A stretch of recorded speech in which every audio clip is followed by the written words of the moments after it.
let's watch Newsom change dramatically on the issue of Israel. Do you think, looking down the road, that the United States should consider maybe, rethinking our military support for Israel? It breaks my heart because the current leadership in Israel is walking us down that path where I don't think you have a choice but that consideration. I mean, to say this is in America's interest at a time when affordability is at crisis levels, where you had an administration who literally got elected saying this is exactly the opposite of what they would ever consider doing. It might come as no surprise to you, but I have a lot of thoughts on this. Okay, let me tell you something. The good and the bad. Are you ready? Number one, the good. The tide shift is here, okay? The tide shift is here. It's not yesterday. It's not tomorrow. It's here right now, okay? Why am I saying this? Because this man, for all of his faults and failures, has ambitions for higher office. He wants to be the president. And if someone is trying to become the president and is putting his ear to the ground and recognizing that tide shift and changing his narrative around this fundamentally important issue, that means that we are winning, okay? He knows how to read a poll, yes, but a lot of Democrats also know how to read a poll, and yet they are still ginormous pussies when it comes to saying what the demands are of the large majorities of the public. I don't trust Gavin Newsom as far as doing anything, and I mean anything, that will even hurt Israel's interests, Israel's ambitions. This clearly unprincipled Newsom is calling Israel an apartheid state that pushes it into war. All that shows is that you guys are dead, says Sammy Gold, responding to Roz Sauber. Newsom is gone full Mamdani. He says the United States is being pushed by Israel into a position where it may have to reconsider its military support. Oh my God. And now he's echoing the claim that Israel is an apartheid state. The Democratic Party is dead. No, the party that is dead is not the Democratic Party. I mean, the Democratic Party is dying. That's true. But not for this reason, especially if the Democratic Party decides to nut up or shut the up on the issue of Israel. The Democratic Party won't die, and maybe even democracy won't die, because if we do not rid ourselves of the toxic and unfortunately incredibly pervasive influence of Israel in American politics, both on the domestic front but also as the driver of our Middle Eastern policy, our foreign policy, we're done, okay? We're done. And a lot of Democrats have looked at the Netanyahu regime. My goat, Tommy Vitor, brings up this question, the question of Israel. Let's take a look. And felt like, you know what, we don't like the trajectory he's on. It's time to rethink the U.S. relationship with Israel, especially military support. Well, where do you stand? Making that easy right now. Let's talk about that. But the issue of Bibi's interest. Do you prefer an anti-Semitic, anti-Israel right, or Israel first, philo-Semitic right? I prefer no right, okay? How about no right wing? That's what I prefer. How about you're going to jail? If you like the soundboard, sound off in the chat. Subscribe now if you like the soundboard, chat. Why? Bruh. Tell the world how you feel about the soundboard. And pussy too. Compare Newsom's action post 10-7 to the pastors. Oh yeah. Oh my God, I forgot about this. When this motherfucker flew to Israel. Bruh. He said, I'm on my way to Israel. I'll be meeting with those impacted by those horrific terrorist attacks and offering California support.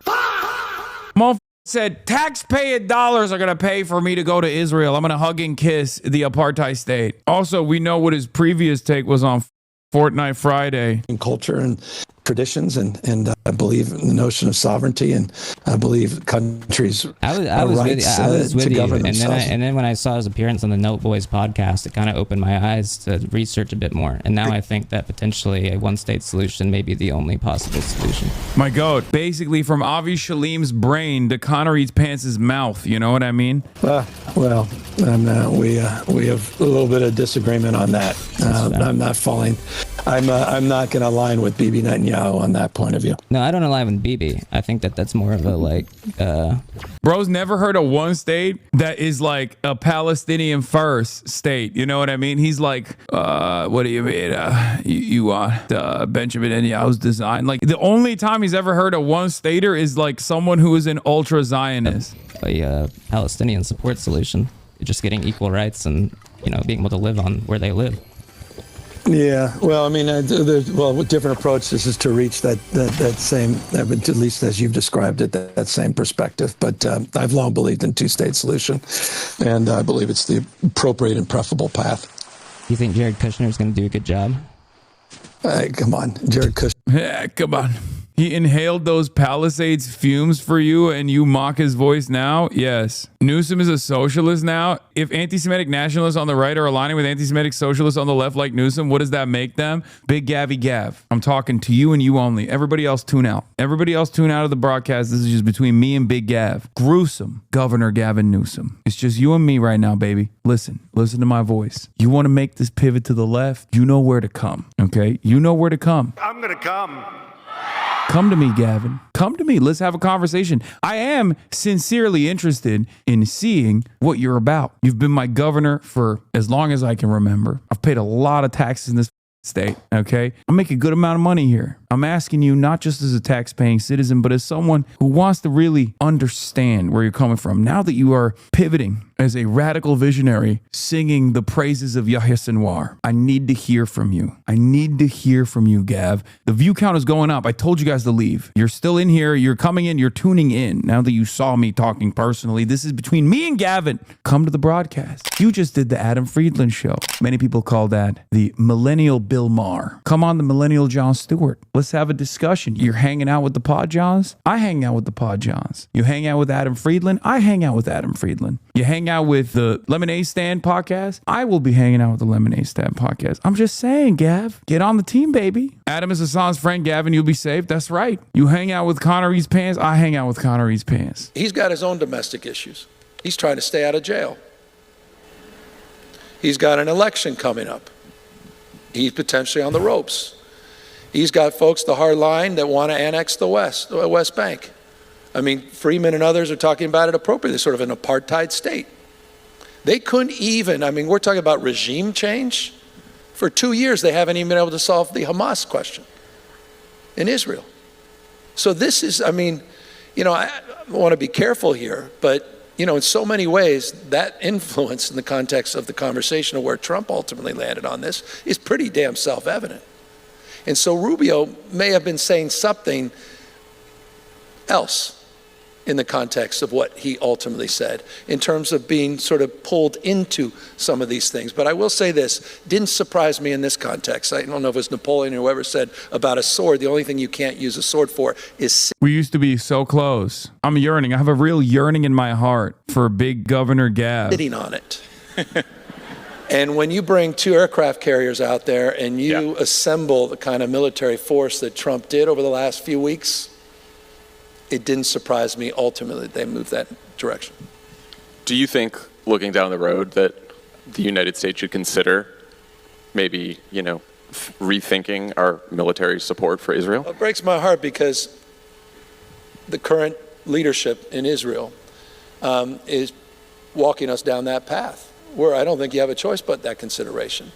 I mean, to say this is in America's interest at a time when affordability is at crisis levels, where you had an administration who literally got elected saying this is exactly the opposite of what they would ever consider doing.